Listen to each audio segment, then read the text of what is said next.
Welcome to Hong Kong Brief. The content of the briefing includes: yet another CEO goes AWOL in China. China's banks and property sector threaten a growing economy. Celebrities join Prince William on the Singapore green carpet for his Earthshot Prize awards. Oaktree seeks more opportunities in China loans, including property. China's housing slump shrinks role as growth driver, research says. Yet another CEO goes AWOL in China. CNN. The CEO of Chinese live streaming service Douyu, backed by Tencent, has been reported missing amid rumors of an investigation into his activities. Chen Xiaojia has not been seen for 3 weeks and has been uncontactable, according to state-owned media outlet Cover News. Douyu, which listed on the Nasdaq in 2019, was compared to Amazon-owned Twitch and raised $775 million in its IPO. Chen's disappearance follows a number of high-profile investigations into executives in the finance and tech sectors in China, as part of an anti-corruption crackdown. China's banks and property sector threaten a growing economy. New York Times. The International Monetary Fund, IMF, has warned of risks posed by China's financial and property sectors, despite taking a more optimistic view on the country's economic growth. The IMF has forecast that China's economy will expand 5.4% this year and 4.6% in 2024, figures that were 0.4 percentage points higher than previously predicted.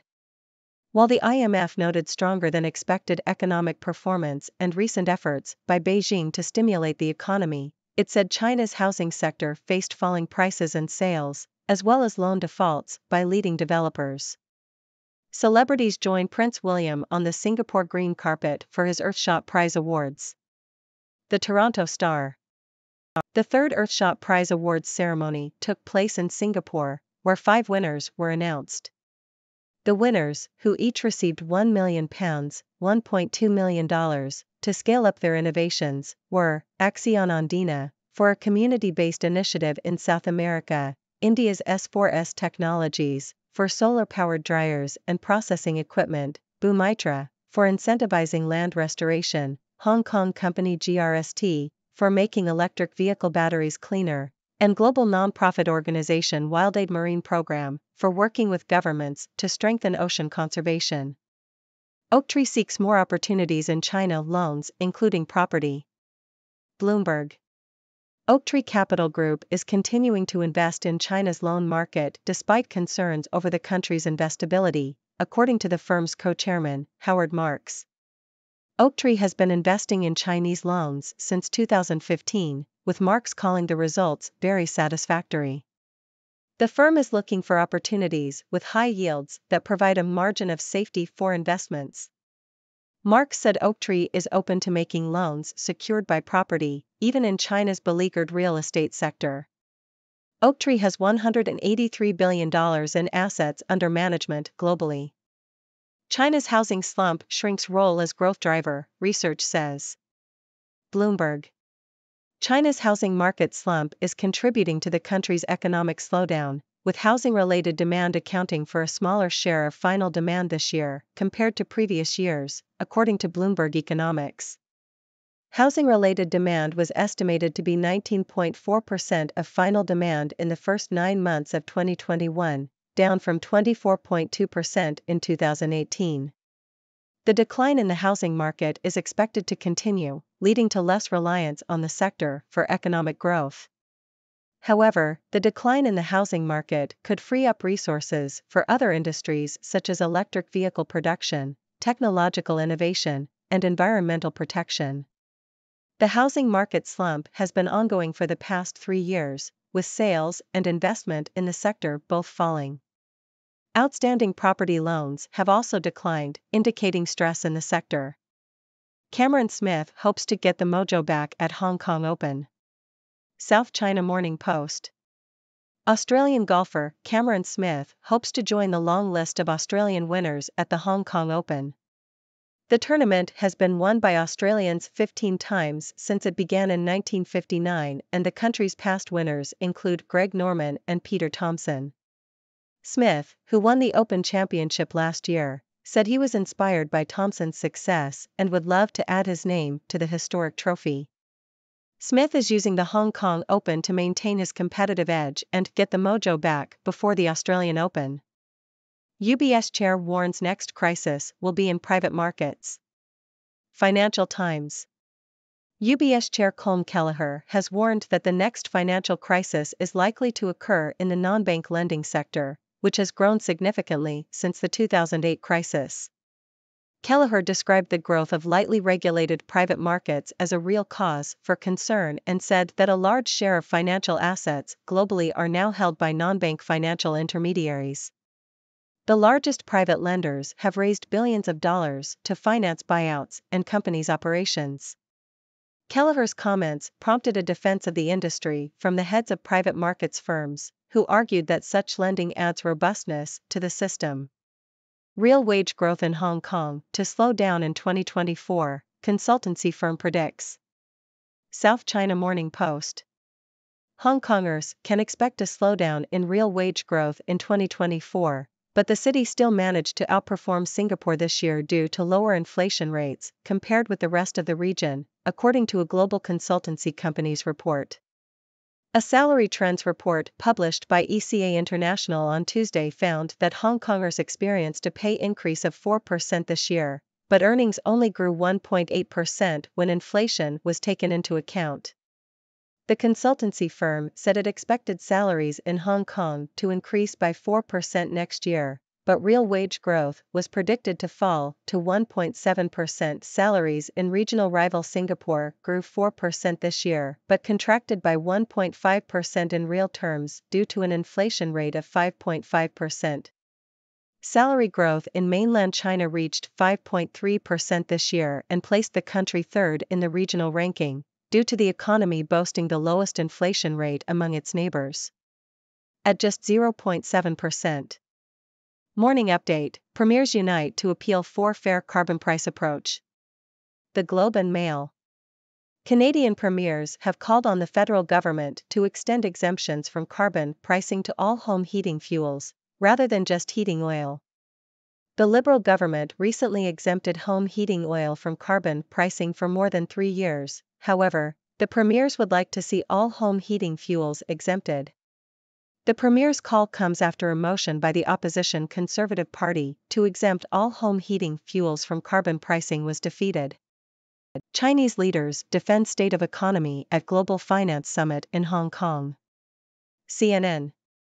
Chinese officials have defended the state of the country's economy, assuring global financiers that they should not be worried about China's prospects. Vice Premier He Lifeng stated that China is on track to reach its growth target of about 5% this year and that its economy has been picking up in general. Although China's recovery has been uneven, the officials argued that the country's economy remains promising due to factors such as its large working-age population and its status as an export powerhouse. They also dismissed concerns about China's government debt and the challenges facing the property market. China extends run of gold buying that's helped support prices. Bloomberg. China has increased its gold holdings for the 12th consecutive month in October, boosting its total holdings to 2,215 tons. The country has been one of the biggest buyers of gold in the past year, following the trend of many other central banks diversifying their reserves. Global central banks purchased the highest amount of gold in Q3 this year, according to the World Gold Council. China's demand for gold has been strong in 2023, and investment demand is expected to remain robust for the rest of the year. North Korea abandoning 30-year quest for U.S. ties, expert says. Nikkei Asia. North Korean leader Kim Jong-un has abandoned his country's goal of achieving normal diplomatic ties with the U.S., according to Siegfried Hecker, a nuclear scientist and former director of the Los Alamos National Laboratory. Hecker argues that international sanctions have driven Kim to reorientate North Korea's diplomatic posture towards China and Russia. The country has conducted 6 nuclear tests, and its media recently claimed that its nuclear program had reached the world's strongest level. International sanctions are reportedly causing financial pain for North Korea, leading to closures of diplomatic outposts. Pre-market, world shares lose steam as interest rate optimism fades. The Globe and Mail. Global shares lost momentum on Tuesday as investor enthusiasm about a peak in global interest rates faded. The MSCI World Equity Index, which tracks shares in 47 countries, fell 0.3%. MSCI's broadest index of Asia-Pacific shares outside Japan slipped 1.2%. HIV prevention drugs for older Americans may be free under new Biden proposal. Yahoo! A proposed federal policy aims to protect older Americans from contracting HIV by offering free preventive medication, the latest effort to catch up to much of Europe and Africa in stemming the spread of the virus. Under the plan from the Biden administration, Medicare would cover patients' full cost of pre-exposure prophylaxis drugs, which prevent HIV transmission. The drugs, known by the shorthand PrEP, would be free in pill form and for the first time as long-acting injectables through the government insurance program designed for those 65 and older. Those 50 and over make up half of all people in the US already living with HIV. Wall Street bosses in Hong Kong see financial dangers everywhere. Bloomberg. Banking and investing executives gathered in Hong Kong for the Global Financial Leaders Investment Summit have expressed concerns over geopolitical escalations and market events. Deutsche Bank CEO Christian Soing said, "My biggest fear is there's one more geopolitical escalation and there's a market event." Bridgewater Associates co-CIO Bob Prince warned that markets are under-discounting the length of interest rate tightening in the US and Europe. UBS Chairman Colm Kelleher said the growth of shadow banking is a real cause of concern and said the next crisis will be in that sector. Hello, viewers. It's me, Dr. Six from the six-dimensional world, back again with another round of news from across the globe. I hope you're all ready for a dose of wit, humor, and insightful analysis. Let's dive right in. First up, we have yet another CEO going AWOL in China. It seems like disappearing executives are becoming a trend in the country. Chen Xiaojia, the CEO of Douyu, a popular live streaming service, has been missing for 3 weeks. Rumors of an investigation into his activities have been swirling around. Looks like China's anti-corruption crackdown is sparing no one, not even tech executives. Next, the International Monetary Fund, IMF, has warned of risks in China's financial and property sectors. Despite being more optimistic about China's economic growth, the IMF cautions that the housing market is facing falling prices, sales, and loan defaults. It's like a game of Jenga, and the housing sector is the wobbly block that could bring down the whole tower of China's economy. Let's hope they can stabilize it before disaster strikes. In brighter news, Prince William's Earthshot Prize Awards ceremony took place in Singapore, and it was a star-studded event. Celebrities joined Prince William on the green carpet to celebrate the winners, who each received a cool £1 million to scale up their innovative projects.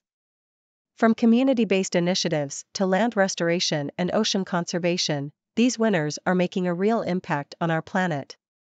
Kudos to them. Now, let's talk about Oaktree Capital Group. Despite concerns about China's loan market, Oaktree's co-chairman, Howard Marks, says they're still investing and reaping satisfactory results. They're even open to making loans secured by property, even in China's beleaguered real estate sector. I guess they're not afraid to roll the dice and take risks. Who knows, maybe they'll strike gold in the midst of the chaos. Speaking of China's housing market, it seems to be in a bit of a slump. Bloomberg Economics reports that housing-related demand is shrinking and contributing to the country's economic slowdown. But hey, every cloud has a silver lining, right? The decline in the housing market could free up resources for other industries like electric vehicle production, technological innovation, and environmental protection. So, it's not all doom and gloom. Let's switch gears to sports. Australian golfer Cameron Smith is hoping to get the mojo back at the Hong Kong Open. With a long list of Australian winners in the tournament's history, Smith aims to add his name to that prestigious list. Maybe the Hong Kong Open will be his lucky charm. Good luck, Cameron.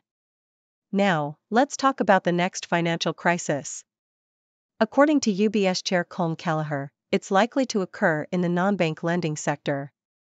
He's concerned about the growth of lightly regulated private markets and the high share of financial assets held by non-bank financial intermediaries. But hey, the heads of private markets firms are defending the industry, claiming that such lending adds robustness to the system. Let's hope they're right, or we might be in for a bumpy ride. Moving on to wages in Hong Kong. A consultancy firm predicts a slowdown in real wage growth in 2024. Despite that, Hong Kong still managed to outperform Singapore this year due to lower inflation rates. Meanwhile, mainland China saw salary growth but had the lowest inflation rate among its neighbors. So, it's a mixed bag for salaries in the region. Hold on to your wallets, folks. In Canada, premiers are calling on the federal government to extend exemptions from carbon pricing to all home heating fuels. They want the exemptions to cover not just heating oil, but all home heating fuels. Looks like the fight against carbon pricing is heating up, pun intended. Let's see how this battle unfolds. Chinese officials are defending the state of China's economy at a global finance summit in Hong Kong. They assure global financiers that China is on track to reach its growth target and that its economy has been picking up. They also dismiss concerns about China's government debt and the challenges facing the property market. Well, let's hope they're not just blowing hot air. Moving on to shiny things, gold, to be precise. China has been on a gold buying spree, increasing its gold holdings for the 12th consecutive month. Seems like they're stockpiling the precious metal like there's no tomorrow. Maybe they know something we don't. Keep an eye on those gold prices, folks. In North Korea, it seems like their goal of achieving normal diplomatic ties with the US is no longer a priority. Nuclear scientist Siegfried Hecker believes that international sanctions have driven North Korea to focus on China and Russia instead. With 6 nuclear tests under their belt, North Korea is flexing its muscles and changing its diplomatic posture. Let's hope they don't cause too much trouble on the world stage. Now, let's talk about the global market. Global shares lost steam as investor enthusiasm about a peak in global interest rates faded. Looks like the excitement has fizzled out, and reality is sinking in. Will the market find its footing again, or are we in for a bumpy ride? Only time will tell. In the US, a proposed federal policy aims to offer free HIV prevention drugs to older Americans. Medicare would cover the full cost of these drugs, known as PrEP, to prevent HIV transmission. It's a step towards catching up with other regions in the fight against HIV. Let's hope this policy can make a real difference in the lives of older Americans. Finally, we have banking and investing executives expressing concerns in Hong Kong.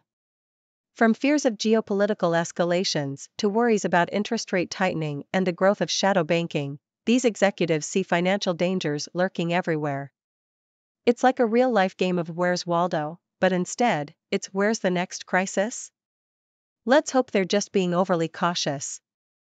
Well, folks, that wraps up our news for today. I hope you've enjoyed my take on these stories and found them both informative and entertaining. Now, it's your turn to join the conversation. What are your thoughts on these news items? Do you have any burning questions for me? Let's hear it. The floor is yours. Remember, Dr. Six is always here to keep you informed and entertained with a touch of humor. Until next time, stay curious, stay informed, and keep those questions coming. Goodbye for now. Thank you for tuning in. The content above showcases the latest briefing reports and analytical synopses, thoughtfully curated by the 6Do team. These insights stem from a wide array of reputable media outlets, think tanks, government sources, and specialized experts worldwide. We encourage you to explore these sources for a comprehensive perspective. Keep in mind that while the content may not always align with the official standpoint of 6Do Brief, it's not meant to be taken as absolute directives for decision-making. Comprising seasoned media professionals, learned scholars, and accomplished scientists, the 6Do team embodies a trailblazing, fully independent media entity. To customize 6Do Brief to meet your professional needs, you have the option to subscribe to a diverse array of briefings on our website, 6dobrief.com. Regardless of your location, you can conveniently receive 6Do Brief via email.